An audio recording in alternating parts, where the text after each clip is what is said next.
মানুষের সামনে মুখ দেখানোর সৎ সাহস তাদের নাই। আমরাও আপনাদেরকে আদালতের কাছে সমঝাতে চাই, আসেন, ফিরে আসেন, এই দেশে আসেন। তাহলে অনুরোধ করব, জনগণকে মেহরবানি করে বোকা ভাববেন না। এই জনগণ যথেষ্ট হুঁশিয়ার আর রক্ত দিয়ে দিয়ে হুঁশিয়ার হয়েছে।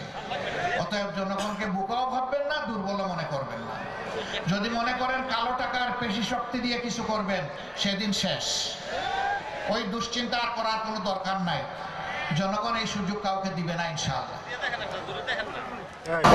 সম্মানিত ভাইয়েরা, শুধু কয়েকজন নেতার জীবন যায় নাই, আমাদের অসংখ্য কর্মীকে খুন করা হয়েছে, ক্রসফায়ারের নামে দুনিয়া থেকে বিদায় করা হয়েছে, ঘরে নিয়ে গুম করা হয়েছে, আমাদের ঘরদুয়ার লুণ্ঠন করা হয়েছে, চাকরি থেকে বিতাড়িত করা হয়েছে, আমাদের জমি থেকে আমাদেরকে তুলে দেওয়া হয়েছে, এমনকি কাউকে কাউকে দেশেও থাকতে দেওয়া হয়নি। আমাদের মনে অনেক দুঃখ ছিল, কিন্তু মহান রব্বুল আলামিন আমাদের কলিজার টুকরা সন্তান ছাত্র যুবকদের তুমুল আন্দোলনের মধ্য দিয়ে আপামর জনগণের সহযোগিতায় আল্লাহ তাআলা ফেসিবাদকে দুনিয়া থেকে বিদায় করেছেন, বাংলাদেশ থেকে বিদায় করেছেন। অ্যাডভোকেট রুহুল আমিন বলেছেন, কবরস্থান, মসজিদ, প্যাগোডা, মন্দির, রাস্তাঘাট, পুল কালভার্ট সবগুলাতে পার্সেন্টেজ বসিয়ে সম্পদ লুণ্ঠন করা হয়েছে। না, সম্পদ লুণ্ঠন করে তারা পালিয়ে গেছে,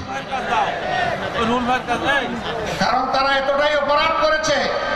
খুন, গুম, ধর্ষণ, লুণ্ঠন করার পরে এই দেশে মানুষের সামনে মুখ দেখানোর সৎ সাহস তাদের নাই।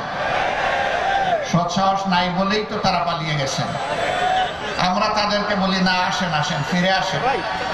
আমরা আপনাদের বিচারটা দেখতে চাই, কারণ আপনারা তখন বহু দেশপ্রেমিক নিরীহ মানুষ, আলিম, উলামা, হাফিজ, জাইতা, এদেশের বিরোধী দলের দেশপ্রেমিক নেতা কর্মীদেরকে নির্বিচারে খুন করেছেন, বিচারের নামে প্রহসন করে তাদেরকে দুনিয়া থেকে বিদায় দিয়েছেন।